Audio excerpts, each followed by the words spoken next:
Elsa stood in the empty hall of the mansion, surrounded by indifferent servants and feeling completely alone. She imagined herself a forgotten doll, thrown into the cold space without the slightest warmth or hope. Elsa could not confess her feelings aloud, but hugged Calyx and the children tightly, trying to preserve this fragile happiness. Calyx, hugging Charlotte, quietly confessed that he felt terrible without her and didn't want to let go. The children, nestled into Charlotte's dress, silently confirmed that they too loved and needed her. Elsa stared stunned at the ring in Calyx's hand, unable to believe this was really happening. A couple months ago, a series of events began in the Duchy of Sorenberg that changed her fate. During a dinner party, silence hung heavy on the empty table after the mention of her sister. Karen, the Duke of Sorenberg's daughter, grudgingly urged her sister not to be late and to be more discreet. Duchess Claudia Sorenberg reminded her daughter with cold wariness to behave with caution. Elsa, Duke Sorenberg's daughter, discreetly apologized to the gathering. Duke Valen Sorenberg coldly reminded her that she was to marry Grand Duke Isel in a month's time. Elsa realized with horror that this was about her own engagement, of which she had not even been aware. She recalls that it was Grand Duke Isel who ended the years-long war between the Saprili Empire and the Kingdom of Salo. There were terrible rumors that Isel had killed his own brother for power. Elsa was horrified to realize that she would have to marry a man surrounded by terrible rumors of war and cruelty. Duke Sorenberg coldly stated that this was the Emperor's decree, and it was impossible to argue with it. He added that the head of a great duchy could not remain without a wife, and Elsa was perfect in age and status. Elsa discreetly replied that it was the first time she heard about it, and no one had warned her in advance. The Duke, raising his glass, dryly told her to immediately begin preparations for the wedding. Elsa tried to stop her father in desperation, begging him to listen to her. The Duchess of Sorenberg intervened and coldly declared that she herself would take charge of all the wedding preparations. Duke Wallen abruptly cut Charlotte off, forbidding her to say a word against the decision. Elsa painfully realized that her opinion did not matter to her father at all. Karen carelessly changed the topic of conversation, talking excitedly about her upcoming birthday. Elsa thought bitterly that for the family, discussing Karen's birthday was more important than her marriage. She tiredly recognized that to her parents she had always been a blank slate, and her opinion had never been of interest. Lying alone in the empty room, Elsa tried to sleep, but her thoughts kept her awake.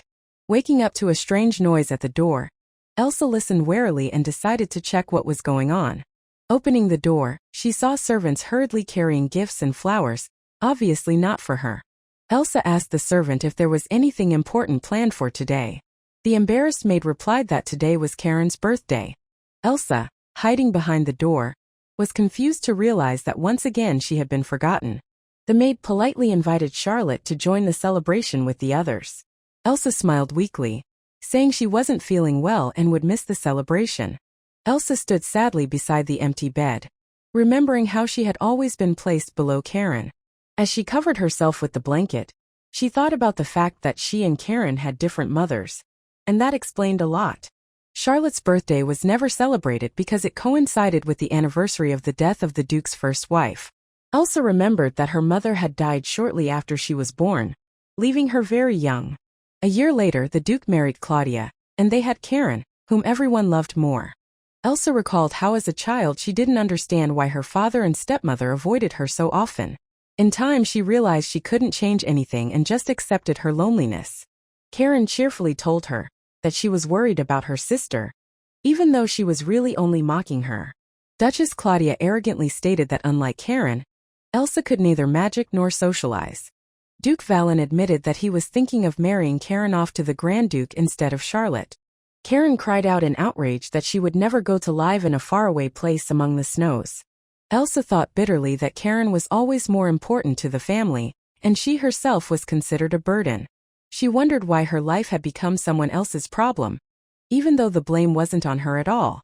Duke Valen and Claudia coldly stated that Charlotte's burden had become the problem of the entire Duchy of Sorenberg. Elsa discreetly placed her glass on the table, hiding her inner pain and fatigue from the constant humiliation. Duchess Claudia angrily demanded that Charlotte voice her opinion on the impending marriage. Elsa calmly replied that she agreed. To marry the Grand Duke would be a disgrace. She reminded with a smile that the whole family had always put Karen's interests above her own. Elsa accused her father of giving everything to Karen and using her to save his reputation before the emperor. Claudia exploded with a scream, accusing Charlotte of insolence for daring to question her father's decision. Elsa steadfastly refused to comply and silently tolerate what was happening any longer.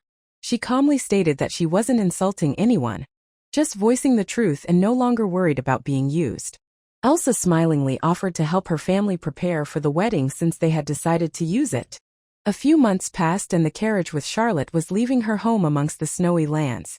Elsa reflected that while things hadn't gone perfectly, at least she had time to think things over and prepare. Elsa thanked Maria for her long support, struggling to contain her emotions in the carriage. Maria cried and said her goodbyes, knowing she would no longer be able to accompany Charlotte. Elsa sadly reflected on how hard it was to part with those who had always been there for her and helped her. She gloomily thought that she would now be living with a man obsessed with war and violence. The more Elsa imagined her future, the more anxiety and fear gripped her. Elsa tried to convince herself that perhaps she could build a new life away from home. A servant met her at the gate, greeting her politely but clearly confused at the sight of her. Elsa looked at the huge building in surprise, realizing that this was now her new home. She got out of the carriage and looked around, expecting to see someone important. Elsa anxiously wondered where the person who was supposed to meet her had gone. Elsa politely asked the servant where the Grand Duke she was supposed to meet was. Suddenly she was called out by the children, who incredulously asked who she was. Elsa tried to move closer in confusion, but the children stared at her suspiciously. She tried to explain that she was the bride of the Grand Duke and had come here to live. One of the boys shouted sharply, "No!" An ice magic glowed in his hand, much to Charlotte's surprise. The boy with the ice magic stated that he had heard nothing about the Grand Duke's wedding. He added that even if the Duke did marry, it certainly wouldn't be to someone like Elsa. Elsa took his harsh words hard, barely holding back her resentment in tears. She wondered if she really looked so unworthy to be rejected at once. The boy exclaimed that Elsa was a fraud and demanded that she get out immediately. Elsa was confused, thinking that she had just arrived and was already in a difficult situation. She tried to smooth things over by suggesting that they talk calmly first and stop using magic. The boy contemptuously asked if she was afraid of magic of such a weak level. He rebuked Charlotte for being an ordinary commoner with no aptitude for magic and unworthy of a great duke. Elsa honestly admitted that yes, she was indeed weak in magic and couldn't boast about it. Elsa hastened to explain that she is indeed the Duke's daughter, and the Grand Duke's official bride. The boys looked at each other incredulously and rudely asked who she even was. They were surprised that Elsa didn't know them and asked if she hadn't been warned. The servant explained that they were the late Duke's children, Mr. Wilbert and Mr. Hugh, in the care of the present Grand Duke. Elsa was confused to realize that her future husband had adopted the nephews, and she hadn't even bothered to be warned about it. Elsa was horrified to realize that she was now effectively becoming an adoptive mother to 2 children. The thought of the new responsibility shocked her and made her even more confused. The children watched her suspiciously, not sure how to react. Elsa noticed the older boy scrutinizing her every emotion. Stuttering, she tried to say something, but the words stuck in her throat. Elsa cried out in panic, shocked at the absurdity of what was happening. She noticed that the children looked just as frightened as she did, though none of this was her fault. Confused, Elsa caught the younger boy's gaze, which reflected anxiety. The older boy cradled the younger boy against him, clearly trying to protect him from a possible threat. Elsa realized that the older brother was acting so wary because he was protecting the younger one, and she marveled at their touching affection. Elsa watched the children in awe, feeling her heart constrict at their wariness. Making up her mind, she slowly knelt down and calmly reached out to them. In a warm voice, Elsa apologized to them, acknowledging that she may have frightened them with her behavior.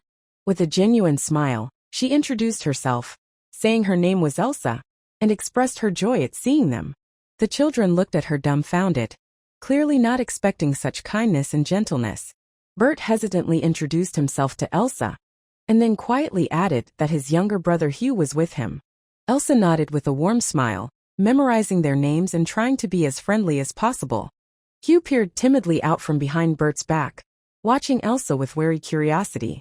When Hugh stumbled, Elsa quickly turned around, but the children immediately showed that they were fine. Elsa smiled softly and asked not to worry, saying she was fine, and there were no scratches. Bert suddenly grabbed Elsa's hands and exclaimed for her not to say that. She froze in surprise, and he immediately became embarrassed and mumbled that everything was fine. Turning to the butler, Bert was silent briefly, as if gathering his wits.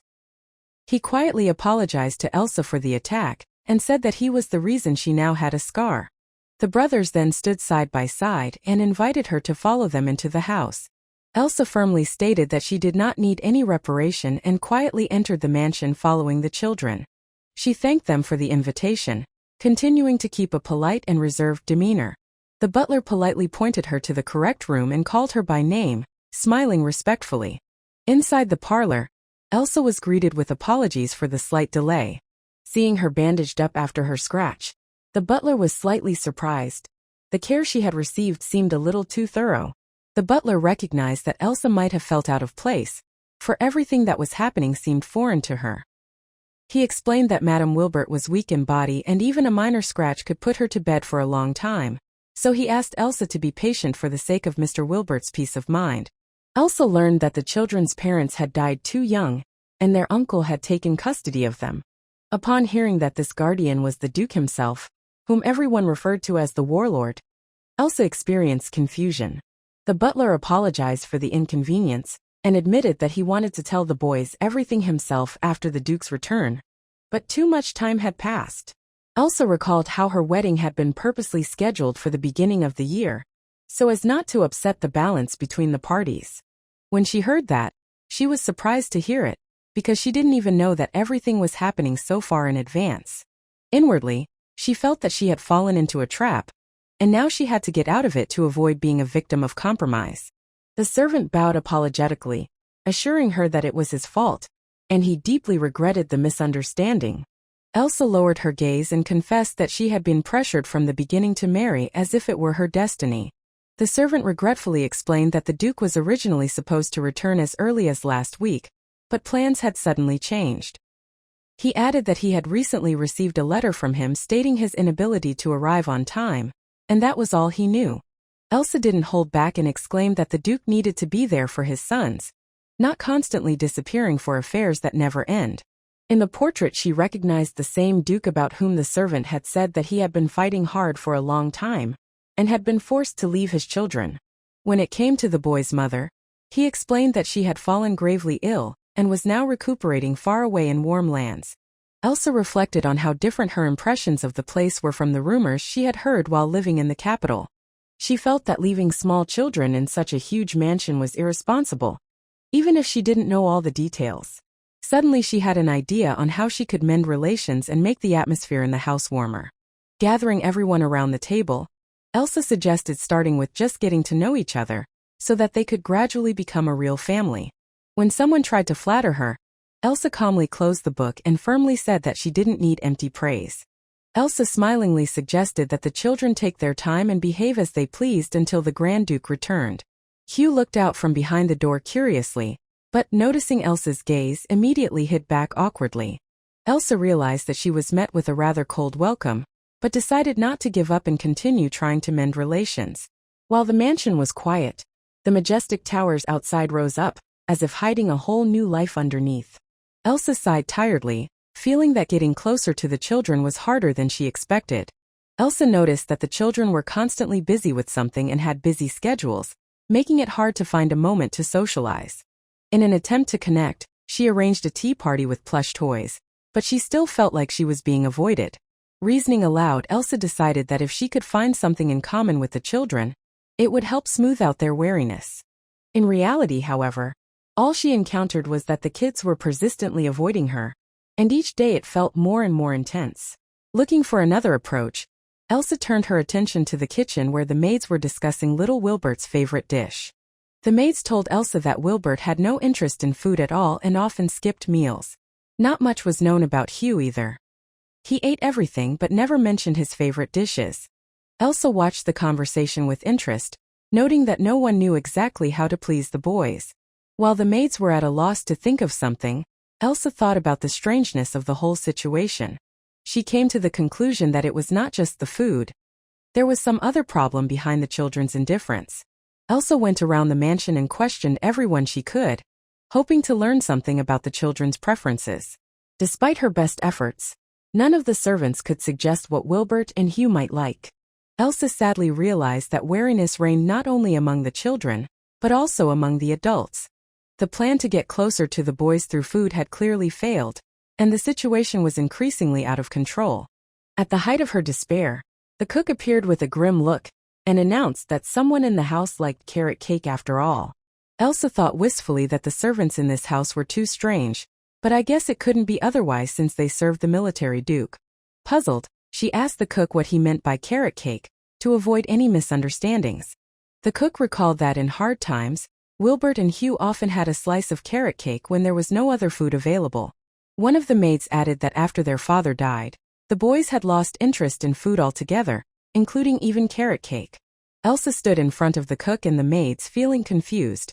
It was now clear that she could not win the children's hearts with food. Bert was angry at himself for not being able to concentrate on his studies, despite the mountain of open textbooks in front of him. When Elsa entered the room with a tray in hand, she asked him in a friendly way if he wanted to talk. Bert brushed it off grimly, saying he had no desire to have a conversation and would rather she wasn't here at all. Elsa, noticing how pale he looked, anxiously advised him to get more rest, reminding him that he was still a child. She moved forward and wanted to place her palm gently on his head for support, but Bert tensed, waiting for her movement. Bert threw Elsa's hand away angrily and shouted that she was in his way, for he was going to be a great duke and had to study hard. He wryly added that it was a waste of time to talk to a lazy girl who didn't even know magic.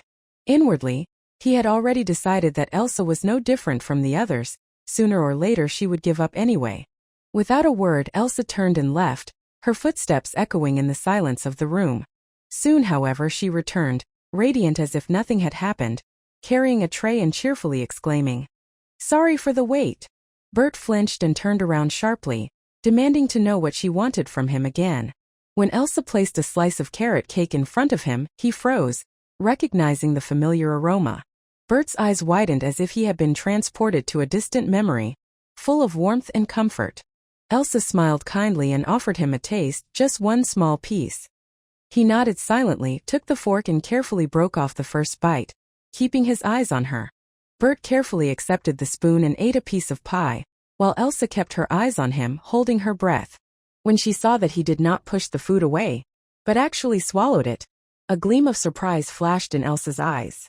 Bert continued to eat, and though he did so silently, there was a softness and calmness in his movements. Elsa silently handed him another bite, acting as carefully as if she was afraid of spooking the moment. He froze with a blush on his cheeks, clutching his fork, unable to utter a word. Elsa laughed with relief, admitting that she was afraid he wouldn't like the treat. Bert looked away embarrassed and mumbled that he was just feeling nostalgic. Elsa, with a gentle smile, asked if he'd noticed anything special. Bert looked embarrassed, blushed, and mumbled that it was all right, trying to hide his confusion. Elsa explained that she had chosen a recipe from the Lusvoire region, because carrot cake was a favorite across the continent. Bert was surprised to hear the name of the Lusvoire region, and assumed that it was a border area with Lunman. Elsa calmly explained that the place was the homeland of Clara, his late mother. For a moment Bert's eyes reflected longing, and he whispered softly, "Mother." Elsa gently inquired if any good memories surfaced for him. Bert looked away and mumbled that not at all, and Elsa, as if not noticing, just smiled. Bert quietly admitted that his mother's cake was dry and bitter, and that she was not a good cook. Elsa was confused, wondering if it was a compliment and not sure how to respond. He remembered how his mom still tried to bake a delicious cake despite her rare attempts. Elsa smiled softly, noticing that she obviously loved him very much. Bert suddenly reacted sharply, jumping up and turning away, while Elsa only watched him with slight alarm. Bert suddenly flared up, and asked why Elsa's cake tasted so good. Elsa mumbled something about the sweetness of winter carrots, trying to avoid a direct answer. He incredulously asked about the carrots because he didn't expect them to have anything to do with that flavor. Surprised, he noticed that even without magic, Elsa could cook with simple foods better than most. Elsa admitted with a slight smile that the reason for this was a rather sad story that a child is better off not knowing. Bert defiantly declared that he would one day be a great duke, and asked not to be treated like a child. He confessed that his mother had died in childbirth, and he had no memories of her. Elsa wanted to say something, but Bert interrupted, not realizing what this had to do with her story. With a warm smile, Elsa told him that her birth mother had been replaced by a maid named Marcia, her mother's best friend. Marcia had told her about her mother, and to somehow keep the connection, Elsa had tried to recreate her favorite meals. Elsa said that after trying to recreate her mother's dishes, she began studying the recipes and cultures of different regions. That's how she learned how to make the carrot cake she treated Bert to. Bert recognized her sincerity, but still remarked that it was more logical to entrust such concerns to servants. He remembered how busy everyone else was with their own affairs, and he did not want to disturb them with his wishes. Elsa laughed and readily admitted that she just had a lot of free time. Bert guessed that Elsa didn't know how to use magic, because the teachers were assigned to her younger sister. Elsa immediately changed the subject, saying that she was cheerful, positive, and just a little behind the others. He mentally cringed at how unfairly she had been treated, even though she tried to show it in a good light. Elsa apologized for never being able to give him a single bright emotion. But Bert, blushing, quietly admitted that he wanted her to make that pie again. Elsa flashed with embarrassment and could hardly contain her heart, which was about to jump out. She hurriedly excused herself that she just wanted to take care of her younger brother by offering to cook something on the coals. Bert couldn't stand it, and abruptly cut her off, shouting for her to stop. Nevertheless, because of that moment, Elsa felt that she had gotten a little closer to Lord Wilbert. The next day, she greeted him cheerfully, and he, visibly embarrassed, didn't know where to look away. Elsa froze in shock.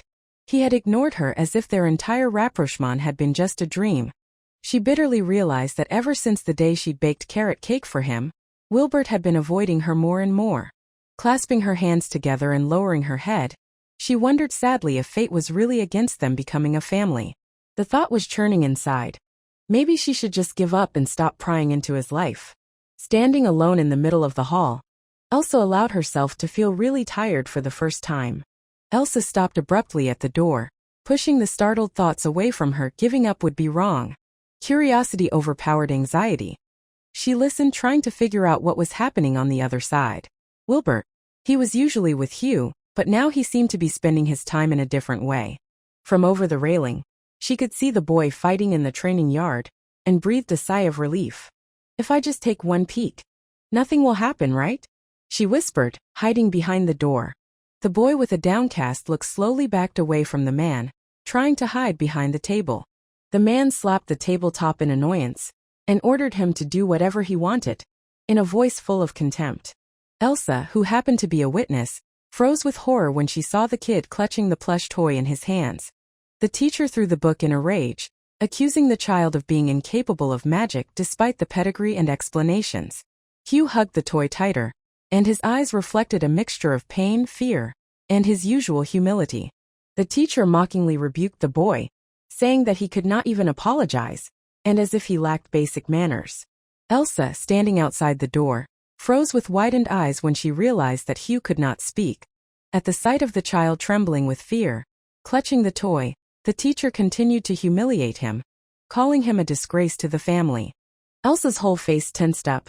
She couldn't believe that a grown man was being so cruel to a silent child. She grabbed the doorknob with determination, mentally repeating that Hugh was only a child and should not be treated this way. Hugh was clutching the toy tightly to his chest, when Elsa thought that interfering would only make matters worse. The teacher roughly snatched the stuffed rabbit from his hands, demanding that he listen carefully. The boy reached forward fearfully, unable to stop shivering, asking for his friend back. The man coldly stated that it was unseemly for a nobleman to carry around toys, and turned back to the window. With a stone face, he opened the window and threw the rabbit outside, throwing back. That's why you don't have parents. Aster, covered in tears, stands in front of someone, not knowing how to defend himself. Someone roughly grabs his arm, accusing him of not deserving an ounce of kindness. Elsa clutches the toy, and decides that she can't watch this quietly anymore. She explains that Aster is still young, and it's hard for him to learn magic right away. Elsa sternly states that the problem is not the child, but the teacher's inability to teach him. The teacher panics and asks what he should do in such a situation. Elsa orders him out with cold fury, declaring that he is unworthy to teach Aster. She firmly decides that she herself must act for the sake of the child. When the teacher accuses her of disorderly conduct, Elsa calmly replies that she is no stranger to it. Elsa bluntly states that she is the Grand Duchess and the mother of these children. A man in dark clothing enters the room, making everyone wary. The man who appears turns out to be the Grand Duke himself. Elsa is shocked, not understanding why he is here or what is going on. She can feel the tension building as she watches his sudden approach. The Duke coldly asks Elsa who she is, making her confused. Elsa stammers, and the teacher rushes to justify herself, citing the Emperor's recommendations. The Duke coldly cuts him off, stating that the question was not for him. He looks at Elsa and clarifies exactly what he wanted to know about her. Elsa tensely replies that she is here on His Majesty's orders. The Duke calmly suggests they start by finding out the truth about their arrangement.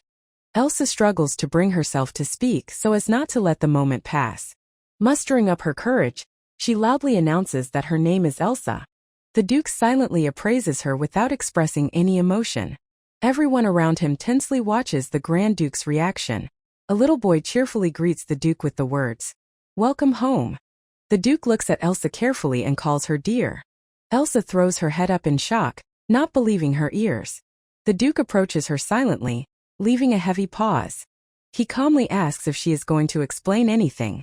Elsa mumbles confusedly, not knowing how to properly answer. Elsa stutters nervously, looking at the boy standing in front of her. The Duke calmly observes their reaction without interfering. Elsa panics to herself, thinking to herself that now she is finished. The Duke coldly assesses what is happening, suspecting that it's not that simple. The room fills with tension as everyone watches every move in hushed tones. Elsa panics as she ponders what she should do in this situation. She notices Aster cradling her toy and lowers her head. Aster weakly squeezes the bear cub as if seeking protection and support. Elsa decides that since she has made the first move, she has no right to back down. Gathering her courage, she meets the Grand Duke's direct gaze. Elsa, bowing low, introduces herself as the Duke's daughter and the Grand Duke's future wife by order of the Emperor. The Duke doubts that all formalities have been observed and asks what she is doing now. Elsa calmly explains that everything that is happening is the result of a special situation. She adds that the mentor's behavior was unacceptable and hurt Aster. The Duke looks coldly at the terrified mentor, and Aster watches fearfully. Elsa explains that she intervened when the mentor tried to throw away Aster's expensive toy. Aster stands with his head down, clutching his toy in his hands. Elsa tensely observes the situation, not knowing what to expect next. The teacher panics and starts making excuses, assuring her that it was a misunderstanding. He accuses Aster of immaturity and claims that the child was angry at his strictness. The temperature in the room drops dramatically, the air filling with magical cold. Elsa and the others freeze, watching as the ice begins to crackle. The Duke uses his power, coldly asking exactly what the tutor meant. Panic grips the tutor as the ice beneath his feet suddenly erupts. The boy looks up at him and mockingly offers to help him leave. The boy watches with a cold stare as the terrified mentor screams in terror. The Duke calmly asks if the man is ready to step down. He declares that such an irresponsible man has no place in their house. The tutor falls before him in fear, not knowing how to save himself. He runs away from the mansion in panic without looking back. Elsa is horrified to think that the Duke is able to freeze everyone, not distinguishing between his own and strangers. She looks up and smiles awkwardly, not knowing how to act. The Duke thanks her for her help, and she responds with a confused question about who he really is. He replies that they still have much to discuss, but first they need to complete the formalities. Elsa and the two girls stand in front of the large doors, preparing for the next step. Elsa did not expect the Duke to decide to have a wedding so soon after his return. She reflects on how little contact they had, and yet they are now bride and groom. This is the day the polar night begins, a special time for the duchy. It is said that in these lands such nights can last for months and hold sacred power. Elsa recalls that the day she was born and her mother died was the day the longest polar night occurred. In the church, everything is ready for the ceremony to begin, and the guests are waiting for the bride to appear. Elsa in a red dress floats in the air under a magical effect, attracting the attention of the hall. The Duke catches her with ease, causing her to marvel at such a grand reception. She admits that the magic is impressive, but doesn't fully grasp the meaning of the whole colorful scene. When he takes her hand, Elsa notices how large and scarred his palms are. Icebell lifts Elsa up in his arms in the middle of the ceremony, eliciting cheers from the guests. The priest asks Icebell if he is willing to live with Elsa in sickness and in health. He confidently swears on the name of the blue sun. Elsa is asked the same question and she swears in the name of the shining sun. The new couple stands at the altar, surrounded by the light and attention of all gathered. Elsa, looking at the children and the magic around her, forgets the anxiety of the polar night. She is glad that the ceremony is over and decides to talk to her husband. In her thoughts, she emphasizes that they need to discuss plans for the present and the future. Elsa remembers that she must report to her husband at night, though she doesn't understand all the details. Already in the bedroom, she is lying next to Icebell, preparing for her first conversation as a wife. Elsa suddenly piles on top of Icebell, catching him off guard. She ends up on top of him and he stares at her dumbfounded. Holding back a smile, Icebell calmly asks what she is doing. Elsa, realizing the situation, is lost and unable to say anything. Blushing, she cries out in panic, not realizing how this happened. Elsa is in shock, trying to understand what has happened to her. There is silence in the room, broken only by the dim light of the lamp. She sits on the bed, embarrassed and depressed by her own behavior. Isabel silently leaves the bedroom, leaving Elsa alone with her thoughts. From above, you can see her sitting alone, hesitant to follow him. Icebell returns to the room and looks at Elsa quietly. She nervously clutches the fabric of her dress, not knowing where to begin the conversation. Pulling herself together, Elsa thanks him for his restraint and respect. Icebell replies softly that he hasn't done anything special and doesn't need thanks. Elsa looks up in surprise, not expecting such a calm response. Icebell says he married on the Emperor's orders, but as a husband he will respect her status and not inconvenience her. Elsa is relieved to thank him, not hiding her emotions. She was prepared for rudeness, but instead she heard politeness and calmness. Inwardly, she recognizes that Icebell is acting like a true gentleman. However, he immediately states honestly that he has no plans to have children. Elsa looks at Isabel dumbfounded, not expecting such words. She smiles and says that she agrees, because Hugh or Wilbert could inherit his title. Icebell calmly replies that this is not the only reason for his decision. He adds that he doesn't want her to expect love or affection on his part. Elsa freezes with widened eyes, shocked by such a cold confession. Icebell turns away and apologizes to Elsa for what he said. He heads for the exit, leaving her sitting on the bed. Elsa lowers her head, feeling the pain of his cold words on her wedding night. She wonders if there is something more behind it. Pulling herself together, she calls out to Icebell, asking him to stop. Icebell asks discreetly what exactly she wants to discuss.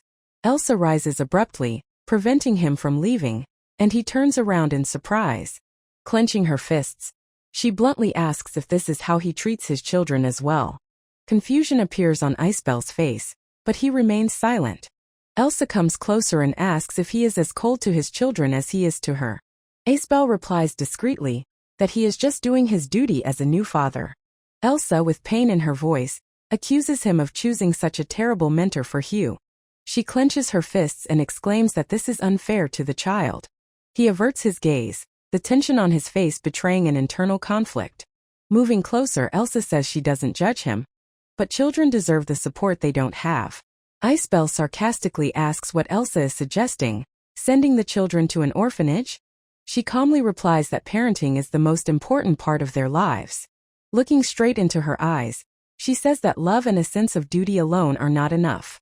With burning eyes, she explains, the children need care, support and a good education. Finally, he adds with restraint but confidence, that even without his love, she will still be a worthy duchess.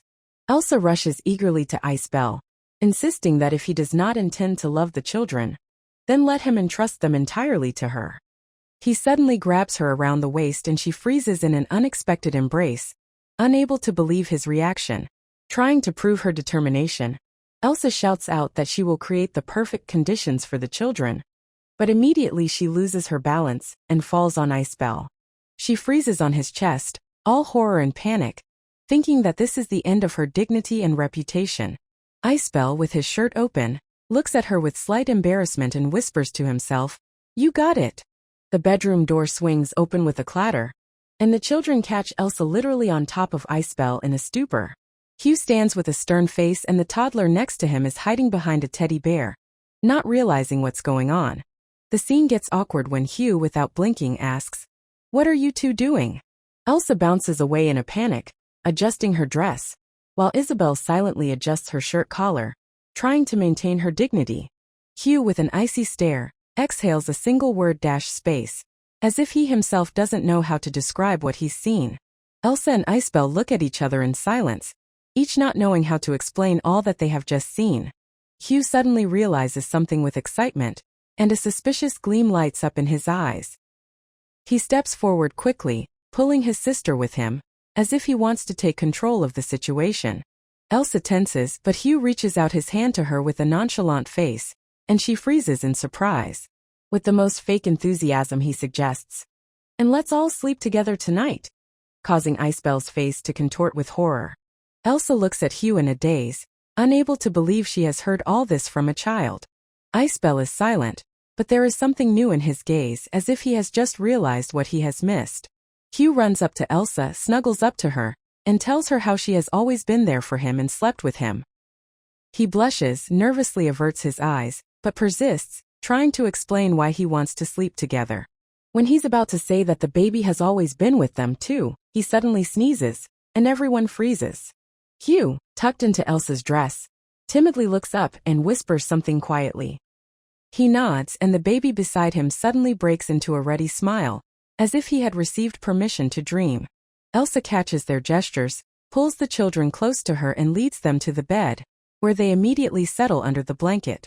The youngest is already sweetly asleep, and Elsa is lost in the radiant euphoria of the moment as she cuddles them. Icebell, watching this, freezes with a surprised expression, unable to believe how cozy it has suddenly become. Hugh says that Hugh can't sleep without Elsa and is always crying. Elsa notices the baby's tears, and thinks he's completely used to her. Hugh asks the Duke not to kick Elsa out for his little brother's sake. The baby hugs the toy tightly and looks on pleadingly. Elsa wonders what everyone has decided. She's going to be kicked out. Hugh assures her that Elsa, though clumsy, will come to no harm. The Duke watches Elsa and she stares back thoughtfully. He is amazed at how quickly the children have become attached to her. The Duke notices that the children have not shown such emotion since. Elsa stands next to the children, and they hide behind her, not letting go. Elsa silently agrees with the children's arguments. The Duke hesitates, but reflects on what is happening. Elsa doesn't realize if he really wants to kick her out. The Duke makes a decision and says, "Good." He announces that this night all four of them will sleep together. Hugh is shocked at the decision, and Elsa and the baby are also lost. Elsa doesn't believe she heard the Duke's words correctly. The Duke clarifies that they are to sleep together, the two of them with Elsa and Hugh. Hugh looks at Elsa, not knowing how to react to this. The Duke is already sitting on the bed, and the others stand in indecision. The Duke confirms that they have not misheard. Elsa is confused and doesn't understand what is on their minds. She recalls how he said he wouldn't love her, and now offers to sleep together. The Duke is suspicious of Elsa and is not about to leave her alone with the children. He looks directly at her and asks if she would mind sleeping together. Elsa says that would be awkward. The younger boy pulls her hand and doesn't want to let go. Elsa agrees to stay so as not to upset him. She checks with the boy to see if he agrees to sleep together. The three of them get into bed, Elsa in the middle between the two boys. Elsa smiles as she looks at the sleeping boys and thinks they are just tired. The man lies back and ponders something with a serious expression on his face. He looks at Elsa lying between the children and feels uncomfortable. Elsa notices this and doesn't understand why he is looking that way. One of the boys whispers in his sleep, "Don't chase her away." Elsa is surprised when he suddenly looks into her eyes. She realizes he is worried about her. He admits that arguing is the only way to get Wilbert's attention. He warns that Wilbert is a difficult child and hard to get along with. Elsa explains that the boy tries to appear mature, but he is still a child and needs a special approach. He asks if she really thinks he doesn't care about Wilbert. Elsa thinks that the children's anxious state is understandable.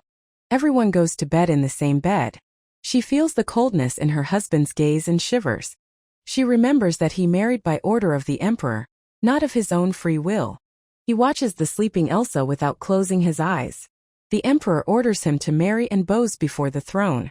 Adler, the ruler of the empire, says he has already chosen a bride for him. He tries to talk himself out of it, citing busyness and plans to return. The emperor becomes enraged, knocks over the goblet, and demands obedience. He apologizes to the emperor on his knees. Lying in bed, he grudgingly recalls the conversation. He turns to Elsa and looks at her intently. His hand reaches for her neck and he touches her skin. Elsa wakes up at the touch and he mentally calls her too fragile. He looks at Elsa and thinks she would break easily. He accidentally touches Wilbert, who moves in his sleep. He sits up, watching Elsa and the children sleeping. He suspects that if she's a spy for the emperor, it's easy for her to gain his trust. He remains seated apart, continuing to watch them. He admits that he has been a bad father. He considers himself a bad Grand Duke as well. He doesn't know what he should do. He recalls how Wilbert ran happily to the strange woman. He watches in amazement as his son embraces her, as if he has known her for a long time. He remembers Rolf and the woman playing with the children. She wakes up and is surprised that it is already morning. She feels like she didn't get any sleep at all. She gets out of bed feeling weak. She sneezes and realizes that she seems to have caught a cold. Elsa is freezing and thinks she will catch a cold if she doesn't change her clothes. She goes down the stairs to find some clothes. Someone calls her name and she is surprised. She ponders that he's probably concerned, not seeing her around this morning. She goes to the door and knocks. Jorn wakes up and looks for Elsa in a panic, thinking she has been chased away. He calms Wilbert down by taking him in his arms. The two of them walk out into the hallway and meet Elsa. Jorn greets her in a calm tone. Elsa is surprised to hear him call her Mississippi. Jorn formally thanks Elsa and calls her Miss. Wilbert is surprised to realize that her father has recognized her importance. Jorn turns away and maintains a reserved look. He says that he is grateful for the concern, not only as head of the house but also as a father. Elsa is stunned and can't believe she heard that. Elsa thanks Jorn for taking her in. Jorn immediately offers to discuss the rules of living together. He emphasizes that their marriage is an order from the emperor, not a personal choice. He believes that even child-rearing is now a joint endeavor. Jorn wants to discuss everything in advance to avoid conflict and coexist peacefully. Jorn carefully observes Elsa's behavior to understand her real intentions. Elsa agrees to the conversation and emphasizes the importance of compromise. The whole family gathers in the room to discuss. A pause hangs, no one knows where to begin. The children are the first to react, hastily denying that it was their fault. Jorn and Elsa look at Hugh, who quietly pushes the younger one, encouraging him to confess. The child with the toy in his hands looks down guiltily, hesitant to say anything. Elsa laughs and admits that it's her own fault. She's just hungry and hasn't had breakfast yet. Jorn calmly agrees with her words and proposes to start breakfast. A variety of food appears on the table: scones, jam, pies, and drinks. Everyone gathers around the long table and quietly eats a full breakfast. Jorn sets aside his napkin and suggests that they move on to discuss the topic raised earlier. Wilbert frowns, looking at the vegetables and fish, and Elsa suggests they try to agree. She remarks that it's worth finding out Wilbert's tastes, so that there are no misunderstandings. Jorn agrees and says that they need to identify current problems first. Elsa begins the conversation by discussing living conditions, and can't hold back a sneeze. Jorn notices her indisposition, and explains that the temperature in the rooms is regulated by magic. The servant confirms that the climate is different in the capital, and Elsa may indeed be cold. Jorn decides that they should first prepare warm clothes and everything they need. Wilbert smilingly offers to choose everything together, and Elsa looks at him in surprise. The child raises her hand happily, agreeing with the suggestion to choose clothes. Wilbert reasons that since Elsa grew up in a different culture, she probably has terrible taste. He insists that this is why they must choose the right things for her themselves. Elsa protests sharply, picturing in her head an outfit that clearly does not reflect her taste. She explains that the clothes were ordered from the capital by her stepmother, because she didn't like her choices. Wilbert tries to understand why Elsa chose the unfortunate outfits, and is clearly confused. The Duke calmly agrees with her explanation without arguing. He suggests that after discussing the rules, They all go into town together. Elsa tries on a spectacular red dress, asking embarrassedly if it will fit. Wilbert, Hugo, and the servants in dress clothes are ready to leave, expressing surprise and admiration. Wilbert, embarrassed, admits that Elsa's outfit is both beautiful and practical. Elsa smiles in surprise, unable to believe that he has just complimented her. Wilbert sharply excuses himself, saying that even a coachman would look good in that dress. The Duke calmly notes that the choice of clothes went rather quickly and not badly. Hugo excitedly declares that they need to pick out more outfits. Elsa is dumbfounded, not understanding why this is going on. She looks at the Duke in disbelief, but the Duke calmly says that another outfit is next. The Duke explains that this whole trip is an opportunity to bond and learn each other's customs. Elsa admits with a heavy expression that it's more than just shopping. Seeing the mountain of boxes and dresses, she's shocked to think how much stuff they've already bought. Elsa is shocked to realize that she can now wear a new dress every day for a month. A boy approaches her with interest and quietly says something, getting her attention. She notices someone watching her and tenses up. Turning around, Elsa sees the little boy waving happily at her with his new dress. He runs up and excitedly shouts that he found something special, while she stands surrounded by dresses, stunned. Chun excitedly assures her that this dress will turn Elsa into a real princess. Wilbert casts a lightning glance at him, and it's as if a bolt of electricity flies between them. The Duke chides both boys, saying that they are the reason Elsa is in the awkward position she is in. Both lower their eyes guiltily and agree with what he says, realizing they overreacted. Elsa sighs with relief behind the Duke's back, grateful for the intervention. The Duke calmly says that they can just buy all the dresses without choosing. Chun and Hugh clap their hands together enthusiastically, delighted at the generosity. Elsa is dumbfounded and puzzled as to when she will even have time to wear them all. The Duke officially calls her his wife and declares that she is now the Grand Duchess. He entrusts her with the running of the house, emphasizing that he will be away more often for meetings. The Duke asks Elsa to take her new role as mistress of the house seriously. He admires her skills in finance and business management, considering it a rarity even for a Duke's daughter. He especially remembers her sincere emotions, which he can easily read. He notes that her behavior is unusual, not at all like a typical aristocrat. Elsa, slightly confused, gently asks what he means. He briefly replies that it's nothing, though it's obvious he's thinking of something. The children enthusiastically offer to pick out a head ornament for Elsa.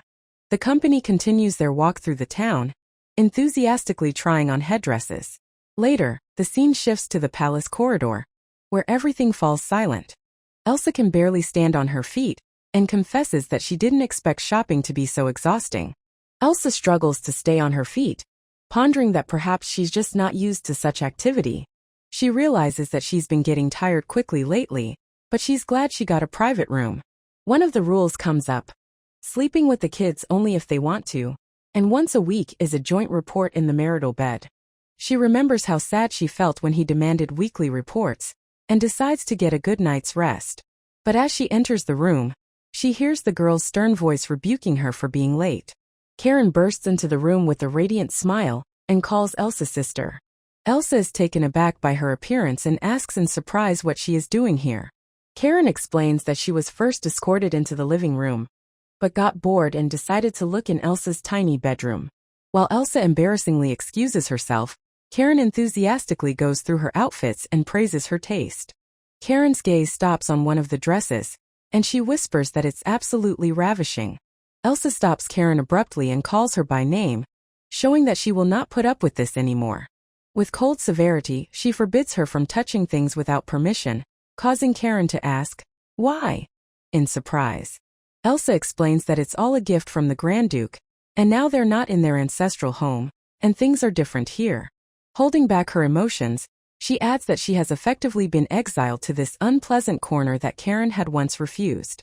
Elsa stares at her sister and asks her a direct question. "If you don't like this place, why did you come here?" Karen pretends to be worried, explaining that she was supposedly sent to check on Elsa. With a hint of gossip, she says that the Duke has left Elsa alone for a month, and it's being discussed in the capital. Elsa replies discreetly that it's a misunderstanding, but Karen doesn't hide her snide interest. She then innocently asks if Elsa is taking a magic potion, supposedly to ensure her health. Elsa silently looks at the vial, remembering that she was told to drink it only after her wedding, because now she is unfit to be a duke's wife. Elsa, stone-faced, claims that she is taking the potion as she should, just that the effects have not yet manifested themselves. Karen, with a fake smile, throws in some snide advice. If you become a burden, you'll be thrown out. Elsa, annoyed, asks bluntly, did Karen come just to tease her? She makes a naive face and confesses, she needs money, that's why she came. Surprised, Elsa asks why she didn't go to her father, since he always gives her everything. Karen has the audacity to say that my dear sister needs money, and reaches for the box. Without waiting for an answer, she throws herself at the jewelry, demanding that Elsa shut up and just give her everything. Elsa freezes in shock as she sees Karen grab the jewelry box. The jewelry scatters across the floor while Karen excuses herself as if nothing is wrong. She has problems. With a fake plea and a nasty smile, she babbles again. Help me, sister. We're family. Elsa, stunned, repeats the word family, as if she can't believe what's happening. Karen continues her game with a fake smile, pretending as if everything is normal. Elsa recalls how she once tried to be a part of their family, but always got coldness in return. Karen unashamedly snatches the dress and happily declares that she will wear it to the ball tomorrow. Elsa freezes in amazement. It was her dress and no one even thought to ask. Elsa rushes forward in a panic, screaming that the dress belonged to her mother. The woman in black doesn't hesitate to push her away, as if she dared to say something impertinent. Standing with her head held high, the stepmother calmly declares that the dress belongs to the Duke. Elsa is dumbfounded. After all, she has kept the memory of her mother through this piece for so long. Karen smiles hypocritically, saying that she can now wear the dress in peace. After all, her mother gave her permission. Karen squeals with joy as she tries on the dress and begs for jewelry underneath, while her stepmother fondly promises her anything. Elsa sits alone, remembering how that phrase was once said to her as well, but now everything has changed. Clenching her fists, she realizes that she no longer feels a part of this family. Gathering her courage, Elsa suggests that Karen take at least 10 gold pieces instead of the promised amount. But immediately, calmly and firmly, she refuses. She won't give her anything more. Karen mockingly wonders, as if 5 gold pieces would be enough for her if 10 wasn't. With an innocent smile, she tries to hide her disappointment and immediately switches to another target. She approaches the jewelry and decides to take the necklace without permission, as if it goes without saying. But Elsa stops her abruptly, stating firmly, don't touch it. Karen raises an irritated eyebrow and asks defiantly why. Karen mockingly suggests that Elsa pick up what she dropped, encouraging her to humiliate herself. With a caustic smile and a squint, she squeezes angrily. Well, what are you waiting for? Enjoying the situation. Elsa suddenly seizes the initiative, firmly pushing Karen away. Karen immediately starts screaming hysterically, squeezing out tears and feigned resentment. Elsa, on the other hand, remains calm and cold. You don't seem to understand anything. Elsa sternly states that this is the property of the Grand Duke, and Karen immediately loses her sass. She points to the jewelry and reminds her that she warned her. Touching it was a sign of disrespect. Karen, angry and humiliated, explodes with accusations, calling Elsa worthless and fake. Elsa calmly admits that she doesn't know magic, but emphasizes she has much more knowledge and experience. With cold confidence, she adds, unlike our home, things are different here. Elsa feels reassured. The Duke respects her and trusts her with the upbringing of his children. He officially recognizes her as their guardian, introducing a new rule. She will be responsible for their education. Rolf will create a special test to determine if Elsa is fit for the task. If she fails or shows incompetence, the right to be a tutor will be revoked. But despite the harsh conditions, the Duke treats her with warmth, giving her a chance to become a real mother and wife. Elsa firmly refuses Karen, because she has insulted the Duke and is not trustworthy. With a cold stare, she declares that she cannot give money to someone who disrespects her family. Karen is frozen into an awkward silence, and Elsa turns indifferently, signaling that the conversation is over. She rings the bell, and a maid immediately enters the room, ready to carry out the order. Elsa bows politely to Elsa's call and waits for instructions without asking too many questions. Elsa confidently orders Karen's things to be taken to the servants' guest room. Karen is shocked at this humiliation. her voice breaking with indignation. But Elsa coldly reminds her that the Duke will offer nothing more. It's either that or the street. Karen, clenching her teeth in anger, reluctantly agrees and with a cry of "Fine," gives up. With an exasperated expression on her face, she walks away, while Elsa remains standing calm and unperturbed. Elsa lowers her gaze thoughtfully, her face filled with silence and doubt. She looks at the jewelry on the floor and repeats the word family to herself, as if wondering for the first time what it means to her. She is not sure if these people will truly accept her, but determination appears in her eyes. The image of the Duke and the children appears in her thoughts, like a reminder of the goal she is striving for. She drops to her knees with a firm resolve. She will do anything to earn her place by their side. Elsa decides that she must tell the Duke the truth, and in her thoughts she returns to the jewelry box. She wonders why Karen would humiliate herself like that, since she has enough money already. Her suspicions grow. Could Karen be hiding something serious like debts or gambling? As if to confirm her resolve, someone enters the room, and Elsa turns away to allow entry. A boy with green eyes appears on the doorstep, peering out from behind the door as if he wanted to say something.